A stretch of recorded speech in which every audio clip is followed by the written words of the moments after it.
Juan Ramón Molina. 6 narraciones.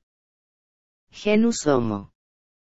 A la hora del crepúsculo vespertino iba vagando por la ribera del río, que en silencio deslizaba solemnemente sus aguas, cuando vi un animal extraño sumergiéndose en las aterciopeladas linfas. Un animal extraño, que me pareció no haberlo visto nunca. Su cabellera húmeda caía sobre su cerviz. De su fuerte mandíbula pendía una barba gris y luenga, tal como las parásitas que cuelgan de la rama de un roble. Su pecho era velludo y huesoso, de respiración fortísima. Sus corvas piernas hundíanse en el agua, y tenía 2 miembros que me imaginé que eran brazos. Sus ojos entre sus cejas hirsutas y el bosque de su barba me veían tristes y curiosamente, enlutecidos por ya sombra crepuscular.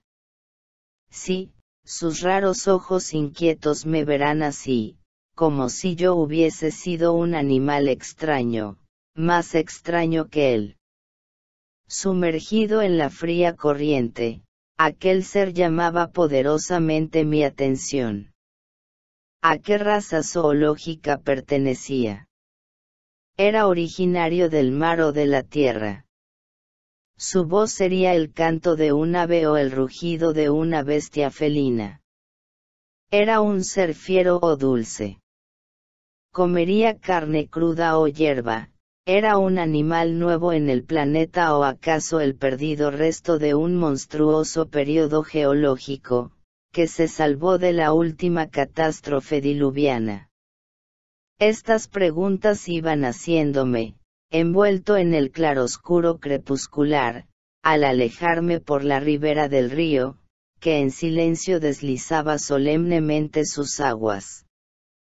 Después, mucho después, meditando a solas en qué animal era aquel ser tan extraño, he averiguado que lo que vi fue un hombre. Un hombre más, y qué raro se mira a veces, en ciertos momentos lúcidos, el hombre ante los ojos del hombre, ante los ojos de un ser de su especie. Sí, muy raro, rarísimo. La intrusa. La vela esteárica, oculta tras un biombo, proyectaba con las oscilaciones de su flama y sus chisporroteos trazos fantásticos en la pared. La noche, una noche de junio, joyante de astros, iba rápidamente a su orto. Todo dormía en torno de la moribunda y de él en la solemne paz de la tierra, que pronto argentaría el alba. De las cumbres venía, a través del espacio, el aria melancólica de los gallos.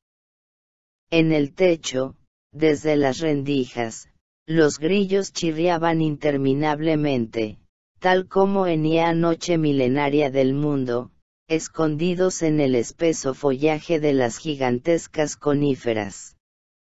Llegaba la plañidera canturria del próximo río, que él creía ver deslizarse, lentamente, con aguas más negras que las del Aqueronte, hacia el mar del olivo y de la muerte. Oculta entre las manos la frente febril de insomnios y meditaciones, pensaba en aquella tragedia de su vida, paladeando los más acres sulfatos de su dolor. Amaba, con la locura del corazón y de la carne, a aquella que había sido una adorable mujer, semejante, por la aristocracia de sus gráciles formas como que era retoño de una estirpe selecta al hermafrodita de la fábula. Cuando ella conoció, su cabellera insólitamente profusa, tenía visos de oro, como un rincón de noche estriado de esplendores lunares, su frente era un triángulo armonioso entre sus negros bandos. Sus orejas eran 2 finas conchas de melodiosas playas de Lesbes. Sus cejas sombrías y aterciopeladas, como las alas de ciertas mariposas de anoche, cejas que se confundían con ia e iniciación de una nariz sin mácula, tal ia de una Diana o una Minerva, sus pestañas luengas y unánimes como las de las vírgenes de las catedrales españolas. En el orbe de Aios admirables ojos, como dos camafeos trabajados por un ilustre artífice, ya Juan de Segovia o Benvenuto Uccellini, brillaban dos tepacios incrustados de puntos diamantinos. Los labios eran armoniosos y casi marmóreos por los pálidos, con un rictus de resignación por ias asperezas y hieles de ia vida, la faz, larga, de blancura láctea, el cuerpo gentil y fino, que ya maternidad no pudo deformar.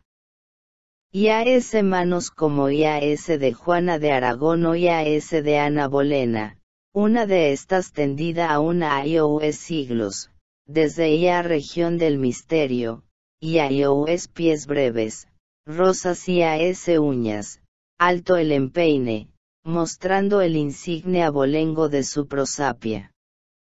Tal era aquella mujer, cuando en el abril más amable de su vida, tras un ardiente prólogo de amor aquel de Romeo y de Julieta ella hizo suya, previa ya bendición sacerdotal. Diole el tesoro de su carne y de su espíritu, carne de diosa y espíritu de ángel.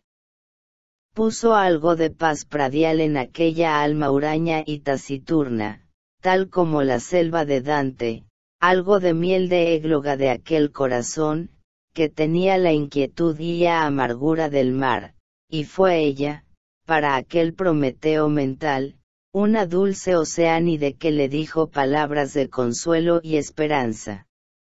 Mas ahora, víctima de una terrible enfermedad, espantosamente demacrada, mostrando el armazón óseo bajo la lívida piel, ella se moría, sin una queja, mártir del amor, en el orto de aquella noche de junio. Alguien andaba, con paso lento y sospechoso, por los corredores de la estancia. Se detuvo un instante en el umbral de la puerta, empujó y entró escuchándose luego un rumor como de faldas de seda. Los remotos gallos suspendieron sus estridentes clarinadas, del río no llegaba un solo rumor. Únicamente un grillo prolongó su fúnebre chirrido, que parecía ir de su escondrijo al fondo de la eternidad. Él, sobresaltado, escuchaba la aproximación de la visita invisible. Un gran suspiro llenó el ambiente, impregnado de un fuerte olor de creosota. Los ojos de la enferma se abrieron extraordinariamente, ávidos de vida aún, y unos dedos misteriosos los cerraron enseguida. Gimió la mujer palpando en el vacío, palideció, casi hasta apagarse la bujía, y un aire gélido, venido de la Estigia, penetró en el cuarto. Cuando él estrechó, temblando, a la amada yacente en el lecho, solo suspendió un cadáver. La intrusa de Maeterlinck, menos corpórea que un fantasma, había salido por donde entró. Ya el alba tendía su gasa argéntea sobre las montañas húmedas de rocío, semejando enormes turquesas caritas sorprendida esmeraldas. Los gallos la saludaban con sus resonantes dianas, desde la copa de los árboles. El río, laminado de luz, iba cantando armoniosamente entre sus riberas. Despertaba la naturaleza como al rumor de un inmenso epitalamio. Todo era vida, en el cielo, los pájaros volaban alegremente, en la tierra, se alborozaban los brutos, y, en el mar, en los azules abismos, rebullían los peces monstruosos. Bajo el insulto de aquella alegría universal, aquel taciturno insomne, lleno de fiebre, tuvo ímpetus de maldecir a la creación.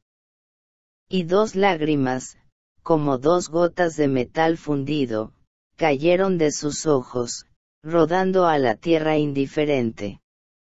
En la sala, entre los agudos gritos del coro familiar, a la luz de los cirios, yacía la muerta, tal como una dulce cristeza de un marfil antiguo. La niña de la patata. Ahora rememoro aquella gélida mañana otoñal, cuando, puestos los guantes y enfundado en mi gabán neoyorquino, subí uno de los puentes del Graf Waldersee, a ver el espectáculo del cielo y del mar, siempre emocionante y sugestivo. El transatlántico había salido ya del hirviente canal de la Mancha, metiéndose, a grandes golpes de hélice, en pleno océano, que acariciaba los costados con sus ventrudas olas plomizas, diademadas de espuma, sobre las que se arremolinaban las gaviotas que chillan angustiosamente en los adioses de Byron.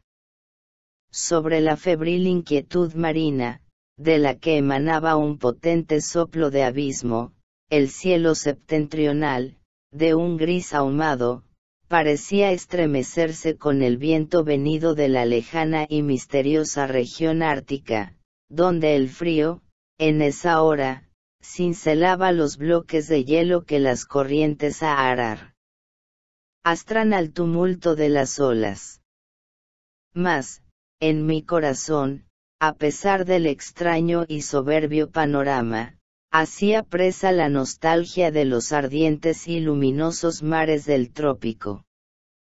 Soñaba con los ojos puestos en las nubes cenicientas y en las aguas pardes, con las verdes bahías brasileras que acababa de recorrer, con el cielo, generoso de luz, que brilla sobre el mar Canario, con las inmensas y azules soledades del Atlántico ecuatorial, donde los crepúsculos son ardientes orgías de colores, con las tardes y mañanas del mar Caribe, cuando, recostado a babor o estribor, enhebraba soñares y penses, anegados mis ojos en aquellos resplandecientes azures, siguiendo el paso de las algas, las uvas del trópico, arrastradas por las tibias aguas de la corriente del Golfo, o la perspectiva de las nubes en el horizonte sin límite, donde, a veces semejan una tropa de ángeles volando a los altos círculos celestes,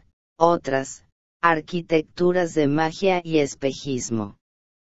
Otras, rebaños paciendo en compañías de ensueño o de ilusión, para transformarse luego en monstruos de fábula o de pesadilla, dragones apocalípticos, grifos y quimeras gigantes, pitones alados, toda una fauna, en fin, caótica y estrambótica, que se diluía lentamente en la sombra crepuscular.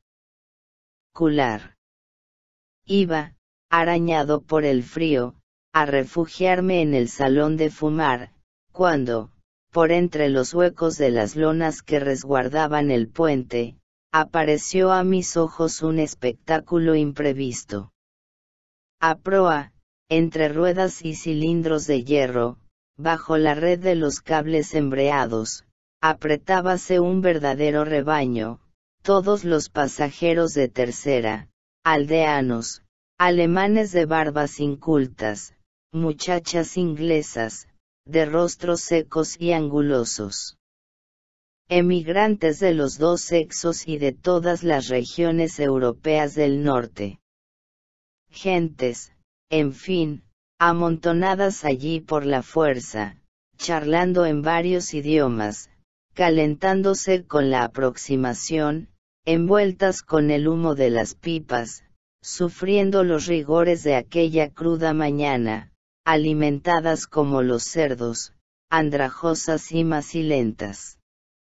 En medio de aquel mer magnum cosmopolita, alegre en su angelical inocencia, toda encendida del frío, muy regordeta, con los ojos que parecían dos lagos azules, con los burdos zapatitos rotos y el traje raído, envuelta la rubia cabecita en una mala manteleta, una preciosa niña, no Mai.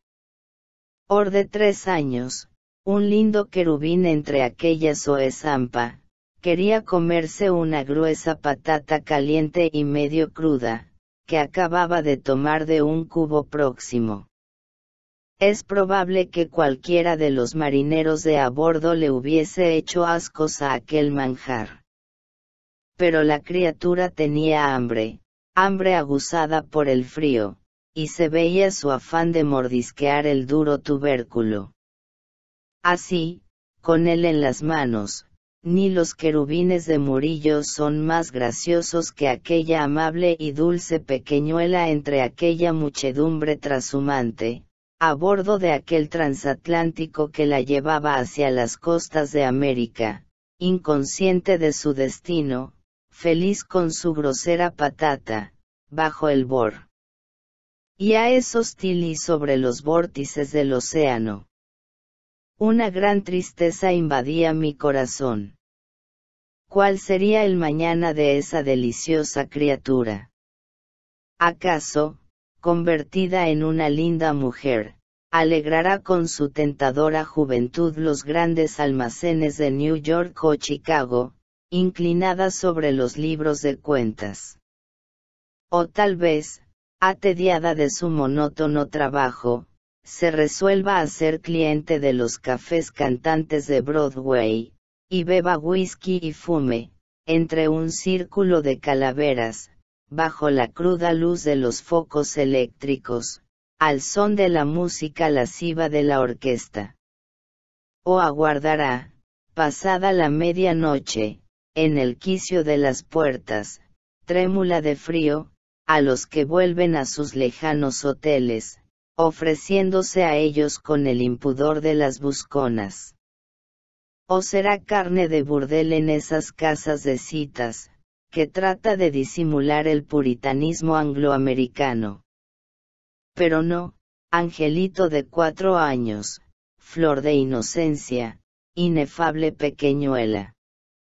Te has de librar del mundo, del demonio y de la carne, de la astuta alcahueta y del don Juan corrompido, del criado del hotel y del viejo libidinoso, y has de ser, en un feliz futuro, la esposa de un honrado obrero o de un fuerte agricultor, para que, de tu vientre, sano y proficuo, salga una racia de gigantes rubios, que sepan domar máquinas y remover montañas en esos asombrosos Estados Unidos, recipiente de todos los ríos humanos, almáciga de naciones, crisol de pueblos.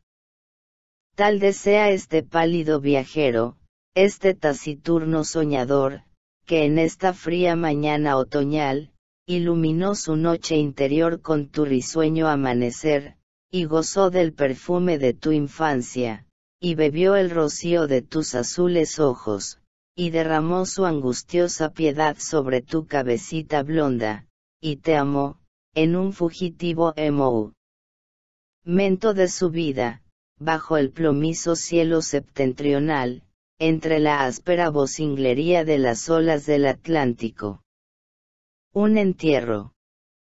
Aquella tarde de aquel día, un día de un año del que no quiero acordarme, salí a recorrer las calles de Tegucigalpa, ciudad que no veía desde hacía mucho tiempo.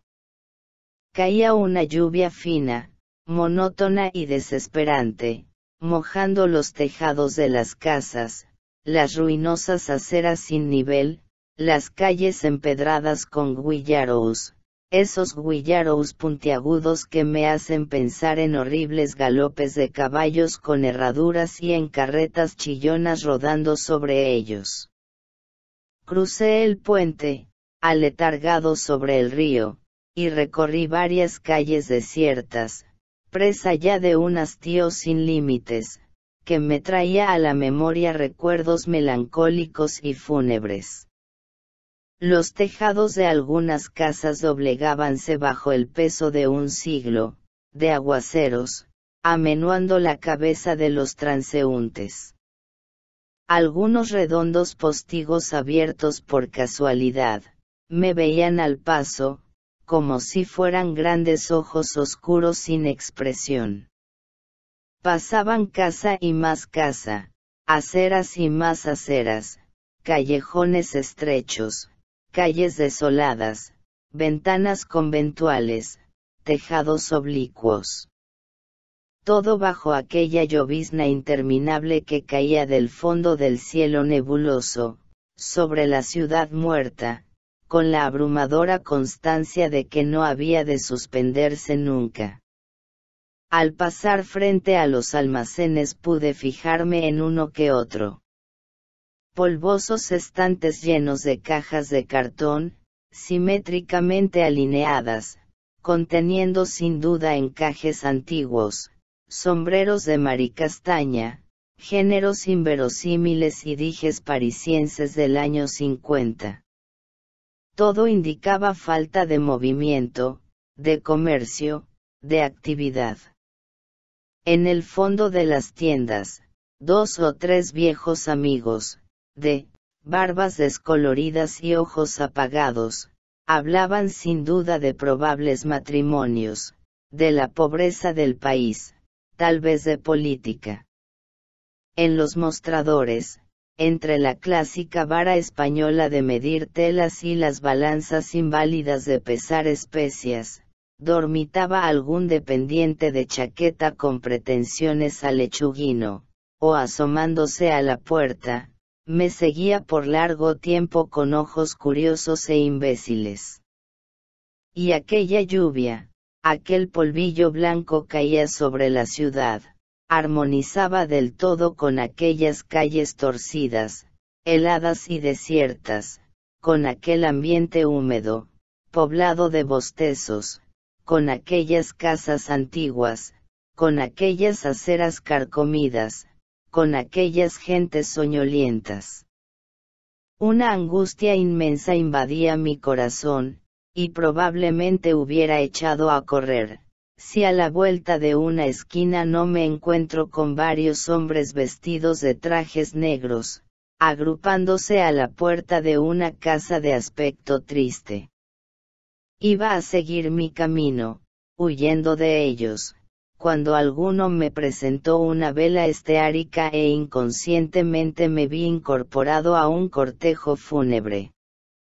Adelante iba el ataúd, en hombros de 6 personajes mudos, probablemente habituados a llevar difuntos, por el aspecto indiferente de sus rostros, cubiertos de barbas despeinadas y ásperas.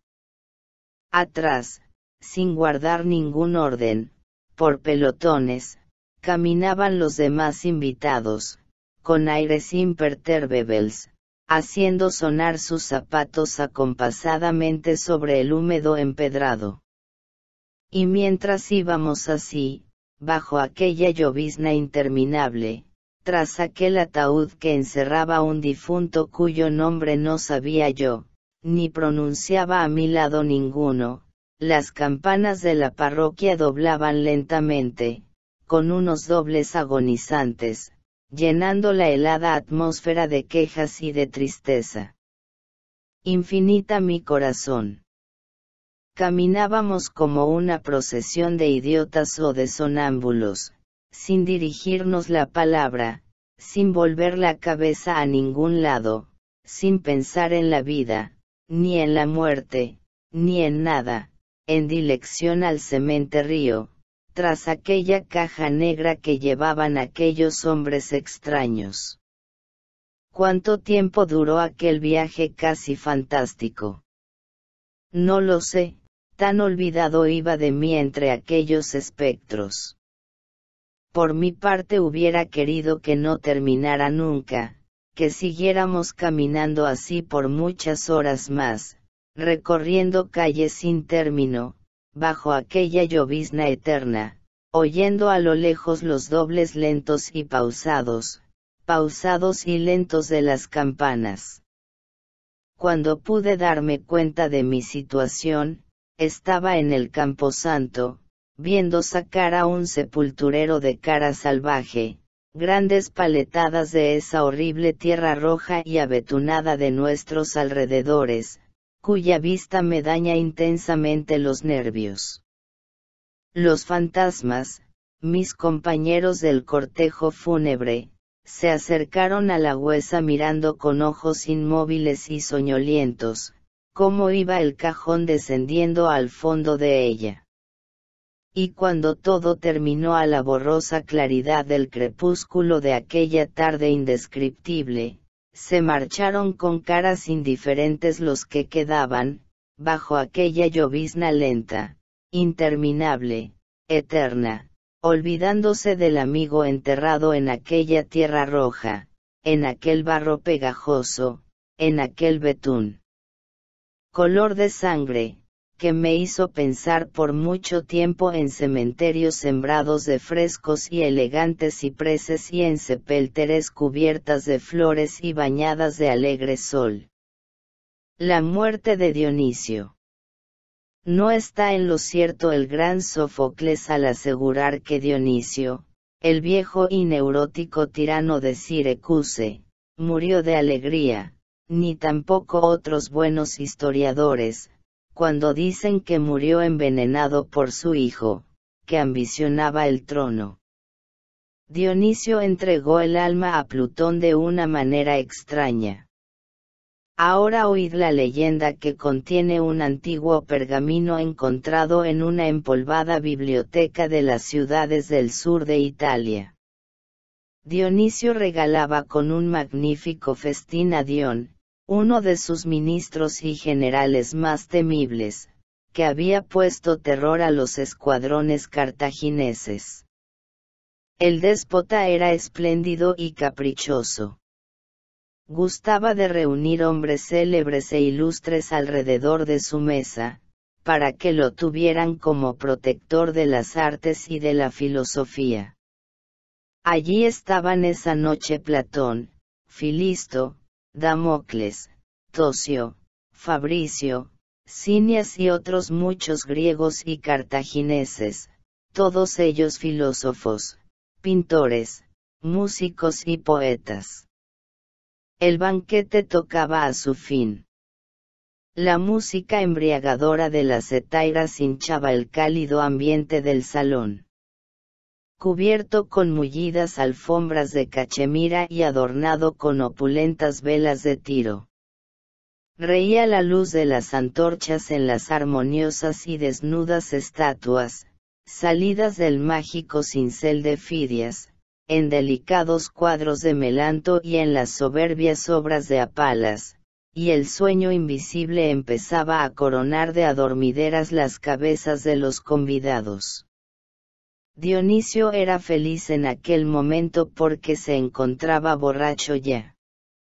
Luenga barba y noble orlaba su rostro pálido por las frecuentes libaciones.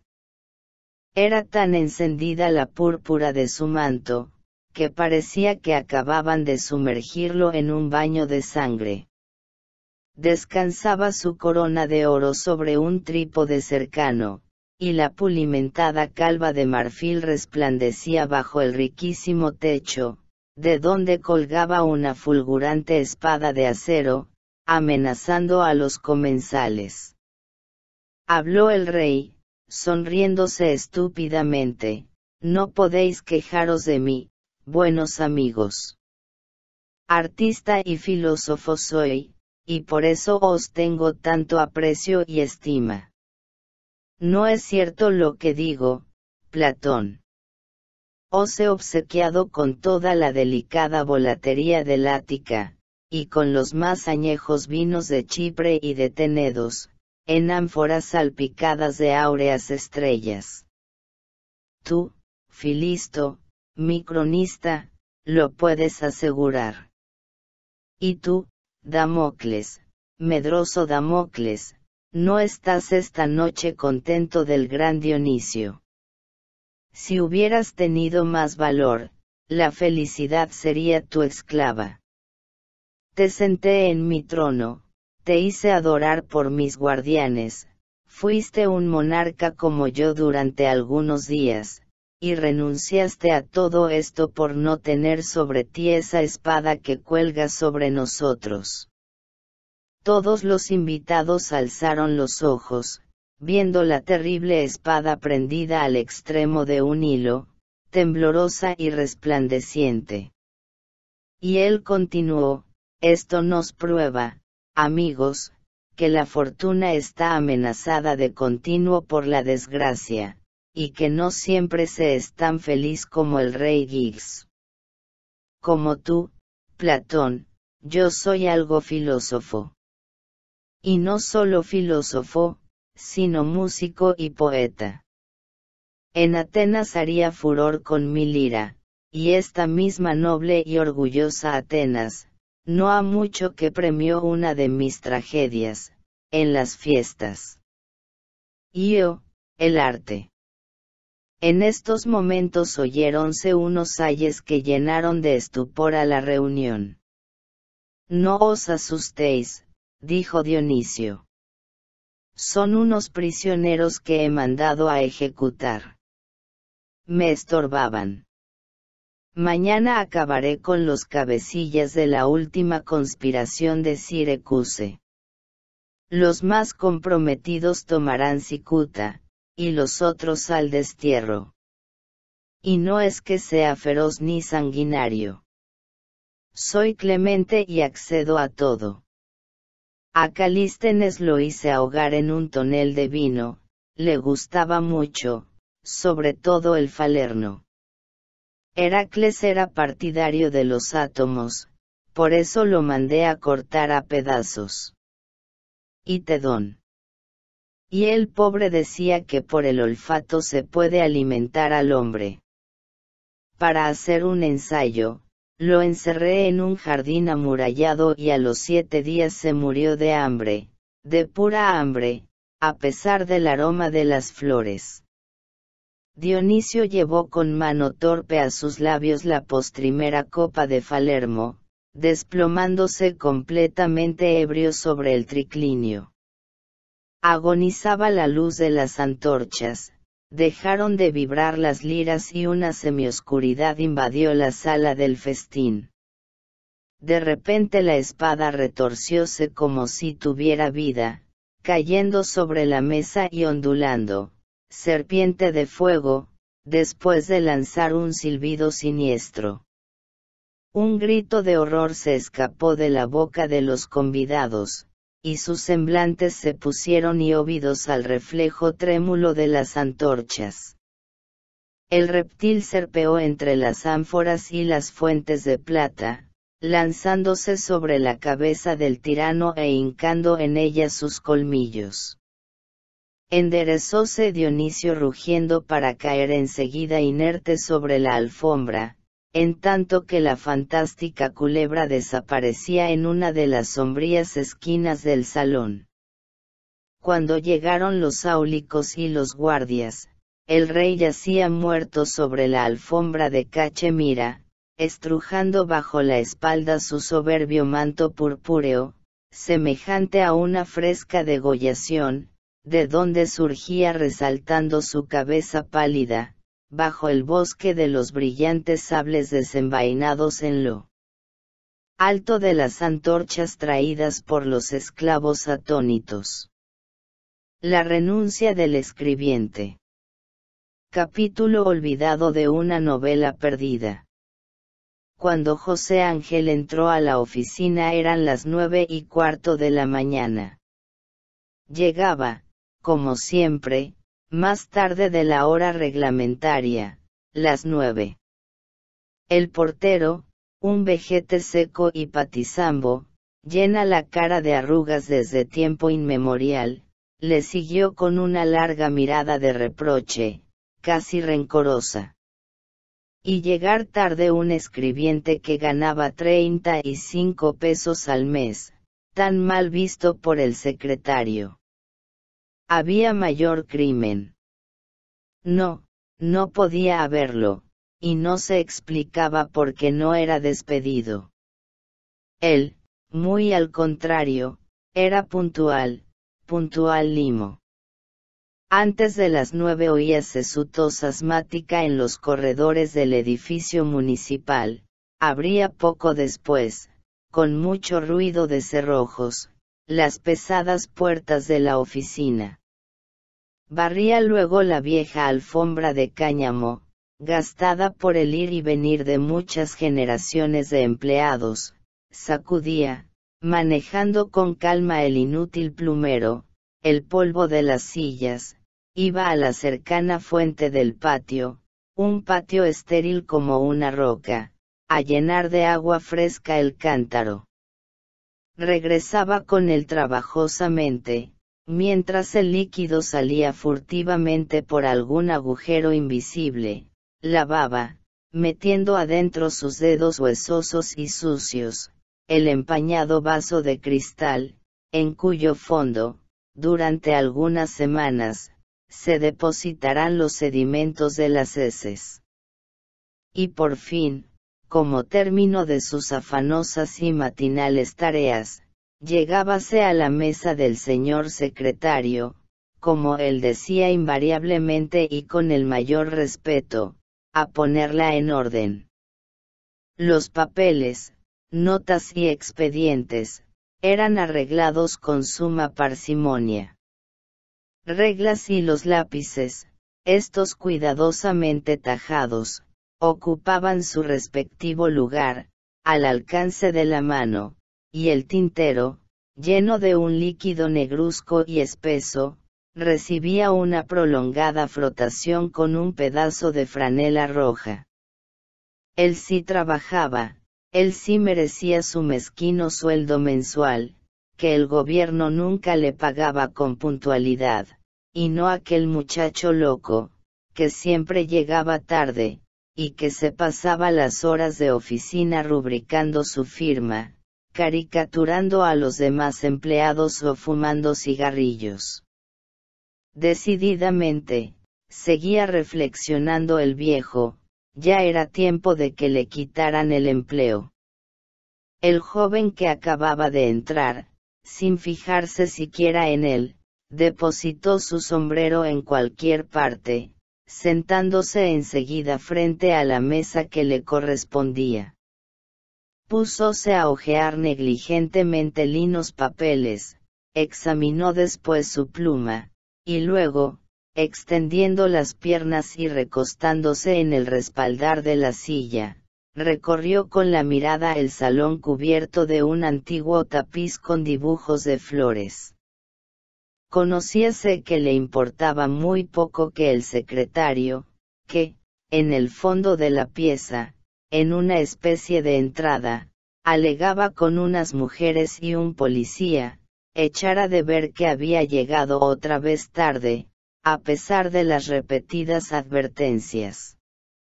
Escuchaba, eso sí, cuidadosamente, lo que se hablaba lejos de él, y el asunto acabó por absorber su atención. Oíase la voz chillona de una de ellas, agujereando desapaciblemente el tranquilo ambiente de la oficina. Eran unas pobres mujeres, madre e hija. La madre, vieja y gastada sin duda por el trabajo, hablaba sin cansarse, defendiéndose de los cargos del policía, accionando violentamente con sus flacos brazos amarillentos. La hija no decía nada, permaneciendo inmóvil a la distancia, ocultas las facciones en un descolorido rebozo. El policía, de cuando en cuando, repetía sus acusaciones, dando detalles y pormenores. Las había encontrado en el camino, cerca del castillo, comprándoles a los indios. El cuerpo del delito estaba allí, en el cesto depositado en el suelo. Un cesto grande que estallaba repleto, lechugas, rábanos, zanahorias, nabos, cebollas, todo género de hortaliza, naranjas, huevos, mangos y algunas calabazas tiernas, y dentro de todo aquello, estirando los cuellos hacia la escena, veíanse una gallina negra y 2 pollos inquietos. El secretario, enlazados los dedos de las manos, la cabeza cónica ligeramente inclinada, el semblante ceñudo, oía en las 2 partes. Después que concluyó de hablar el policía, siguió la vieja, más agria, con más fuerza todavía: el policía no nos ha visto comprar en el camino. Veníamos del pueblo, de la casa de un pariente, a donde fuimos a traer esas verduras, señor. Como somos pobres, tenemos que ir muy lejos a buscar víveres, para venderlos en el mercado, ganando un cuartillo. Es una injusticia la que se quiere hacer con nosotras. Devuélvanos nuestro canasto. De modo que una ya no puede traer nada, porque la capturan y la llevan donde la autoridad. Si hubiéramos sabido eso no habríamos ido. Con las pobres mujeres hacen todo. Y más cuando una es infeliz y no tiene quien vuelva por una. Devuélvanos nuestro canasto, por Dios, que es todo lo que tenemos. La hija empezó a llorar silenciosamente. Todos los empleados seguían de lejos la escena, el policía, el capiz en una mano y el garrote en la otra, miraba a las mujeres con ojos amenazadores. Hasta el viejo portero había dicho entre dientes: son unas pobrecitas. Al fin resolvió el secretario, con voz dura: son unas revendedoras. Está prohibido comprar en los caminos, y, sin embargo, por salir gananciosas, infringen la ley. Quedan los víveres decomisados, y si no tienen 5 pesos para pagar la multa, irán a la sección de policía. ¿Tienen los 5 pesos, o no?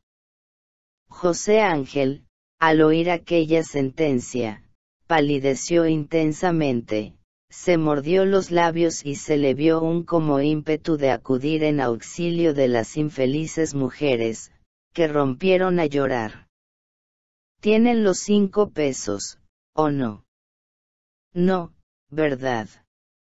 ¿Y qué vamos a tener nosotras? Sollozó la hija, enjugándose las lágrimas con un rebozo. No los tienen, y pues a la sección, a ver si allá los consiguen. Terminó bruscamente el secretario, tomando su pluma y poniéndose a escribir rápidamente. Las mujeres, llorando a lágrima viva, fueron sacadas de la oficina por el policía. El salón, turbado por aquella triste escena, recobró su aspecto de costumbre. Instantes después se oía la tos asmática del portero, percibiéndose claramente el rasguear de las plumas de los escribientes, apresurando cada cual la conclusión de su trabajo. Solo nuestro joven no escribía, sino que meditaba, arrullado por su pensamiento. Sí, aquello era una injusticia, una brutal injusticia. Quitarles a las infelices su cesto de provisiones, y enviarlas enseguida a la cárcel. Había mayor falta de piedad, y esto lo hacía el secretario en nombre de la ley, que violaba según su conveniencia, y revendedoras. ¿Y qué tenía eso? No había una porción de tenderos y tenderas al por menor, que hacían lo mismo, que negociaban impunemente en mayor escala. No estaba entonces el agio de moda. No traficaban judíos y comisionistas con el sueldo de los empleados, favorecidos por el gobierno, que de propósito no pagaba puntualmente el presupuesto.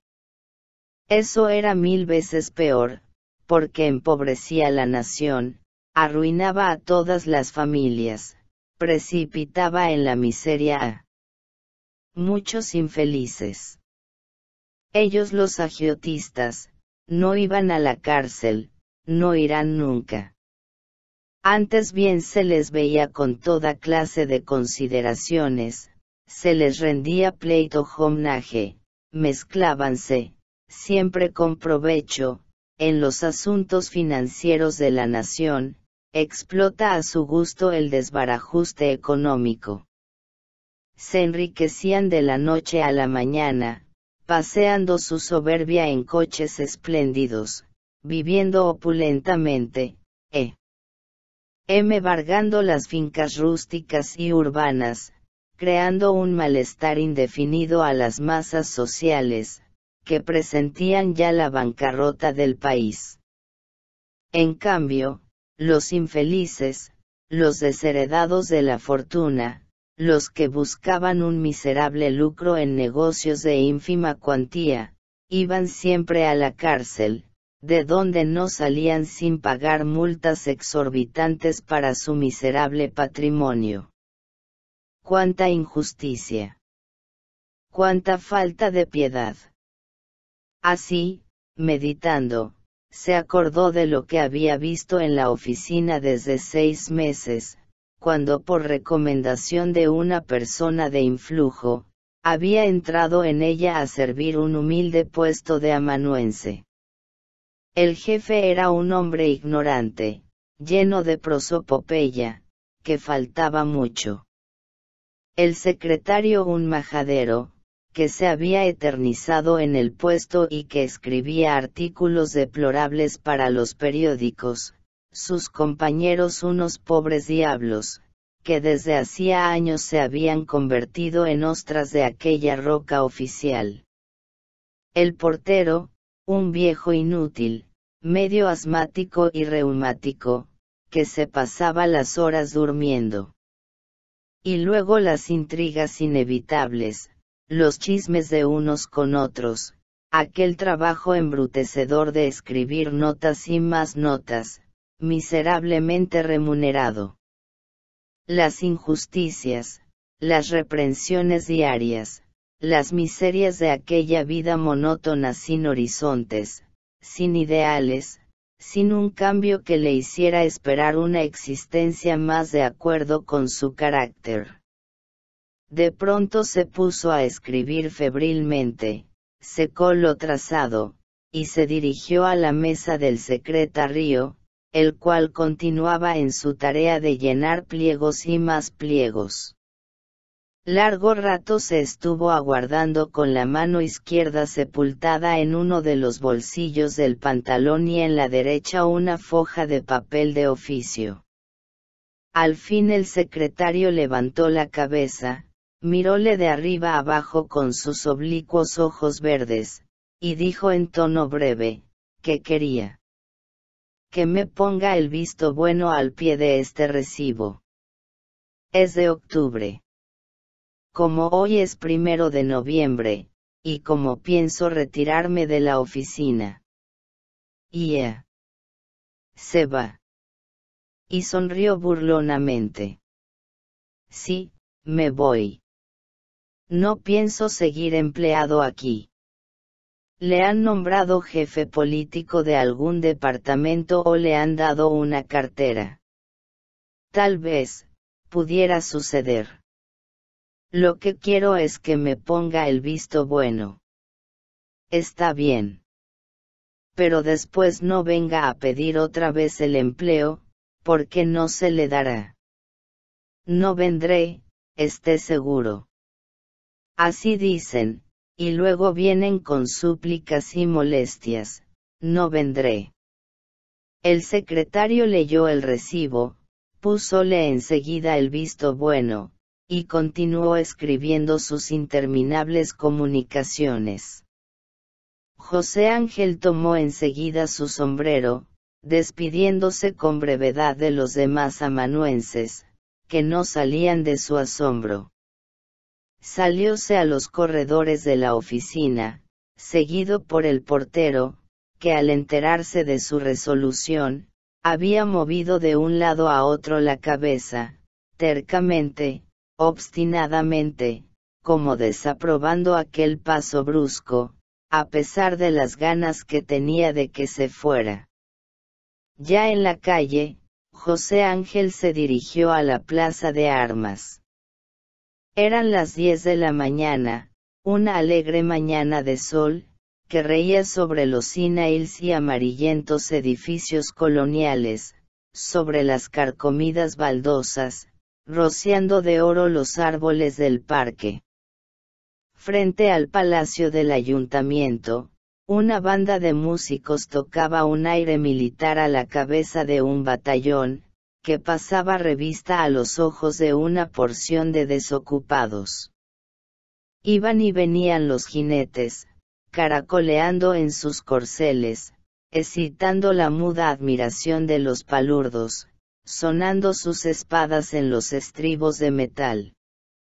El arrullado por la fanfarria, acariciado por aquel viento heroico, con las manos en los bolsillos, se detuvo en una de las esquinas a esperar el próximo tranvía, cuyo rumor se iba acercando. Llegó el vehículo tirado por dos mulas éticas, castigadas por el látigo del conductor, azuzadas por una lluvia de ternos y de insultos. Y habiendo subido a la plataforma algunas personas, en cuenta José Ángel, volvió a chasquear el látigo, volvió el conductor a lanzar blasfemias, volvió el carro a deslizarse trabajosamente por los enmohecidos rieles.